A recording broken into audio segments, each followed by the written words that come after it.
Daniel chapter 2. King Nebuchadnezzar has a dream that shakes him to his core. It is a dream of a giant statue. At the top, the head is made of gold. The chest is made of silver. The legs are made of bronze. And finally, the feet are made of clay and iron mixed together. This thing has an instability built into it. In verse 4 of chapter 2, and I'm flipping over in my nice study Bible, my New Living Translation study Bible, the astrologers, these wise men, the sorcerers of Babylon are called, and they're asked to tell the king what he dreamt. They can't do that. And verse 4 says, the astrologers answered the king in Aramaic, "Long live the king. Tell us the dream, and we will tell you what it means."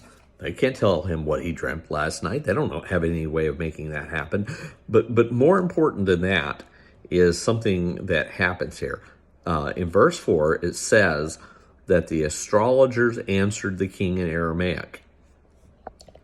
Daniel chapter 2, chapter 1 and part of chapter 2 are written in Hebrew, as is the whole Old Testament.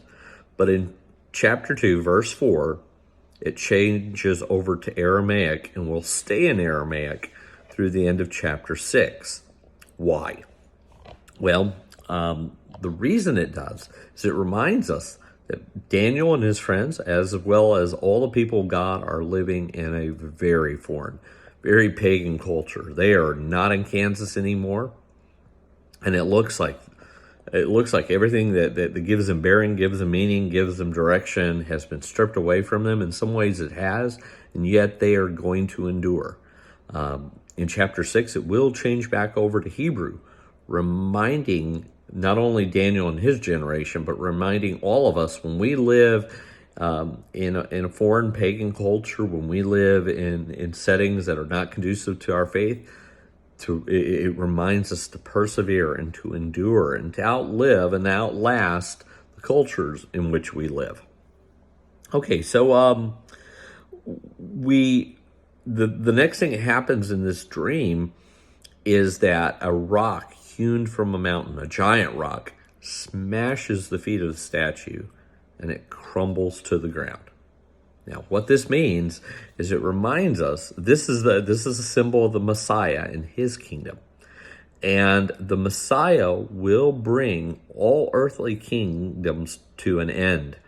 And his kingdom will be established forever. And only his kingdom will last forever. But there are some other things. So why is the dream given to Nebuchadnezzar? Well, the dream is given to Nebuchadnezzar to show him the course of history, which only God can do. Only God can give us a comprehensive view of where history is going.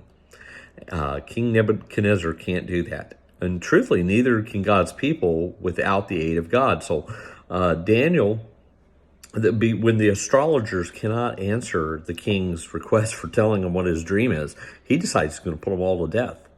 Daniel is their supervisor, and he asks his people to seek the Lord, to seek God's mercy, that maybe God will reveal these things. Daniel doesn't believe that he is any smarter or any wiser than these pagan astrologers. He knows unless God is merciful, he's not going to do any better than they.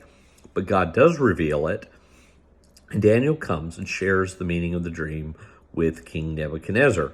And the point is to remind King Nebuchadnezzar that the Lord, Yahweh, is the king of history, not King Nebuchadnezzar, not the Babylonian Empire, or any empire that will follow after. Let me point out just a couple of other things. Verse 35, the rock, it smashes into the feet of the statue, and it crumbles to the dust. The Babylonian Empire didn't look like it was going away anytime soon. It's the empire represented by gold. The silver empire, the chest, is the Persian. The bronze is the Greek, and the feet are the Roman Empire. But at the time of Daniel and Shadrach Shadrach, Meshach, and Abednego, the Babylonian Empire is wealthy, powerful, educated, sophisticated. It does not look like it's going away anytime soon. It looks like it's going to last forever and ever and ever. But no human kingdom will last forever and ever and ever. Only the rock, only his kingdom, only the Messiah's kingdom will last forever. And so what we see in this statue is gradually the human empires deteriorate because they have an inherent flaw in them called sin. They're also human-centric rather than God-centric. And because humans are finite, all of their empires, all of their cultures are going to be finite. Only the kingdom set up by the Eternal One can last forever. Okay, verse 44.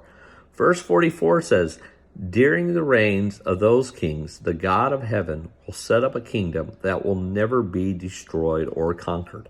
So in the midst of history, in the midst of all these empires changing, coming and going, is when the kingdom of God will be established. The kingdom of God is not established after history is over. God has intervened within history. He has invaded history. He has placed himself within history. And as a result, the Messiah's kingdom has already begun, though the empires of this world have not fully played themselves out. The result of Daniel sharing this interpretation with the king is that the king falls down and acknowledges Yahweh.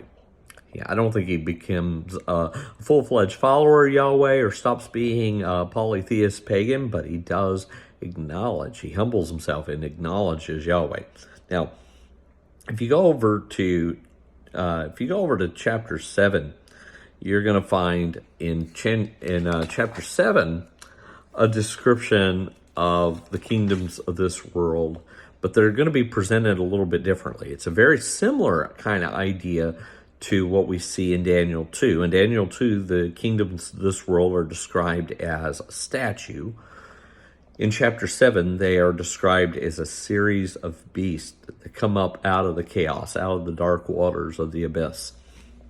And each of the kingdoms becomes more menacing, more fierce, and less human. And what Daniel is trying to help us see is that, well, the people of God, as they're facing some of these empires and as they're living within some of these hostile cultures, that they don't need much reminding that these things can become really demonic, that governments and institutions become oppressive and tyrannous. What they do need to remember is that these tyrannical, authoritarian, demonic governments are finite. They have a limited run, and the sovereignty of God determines how far these things can last. Hope that's helpful. Bye-bye.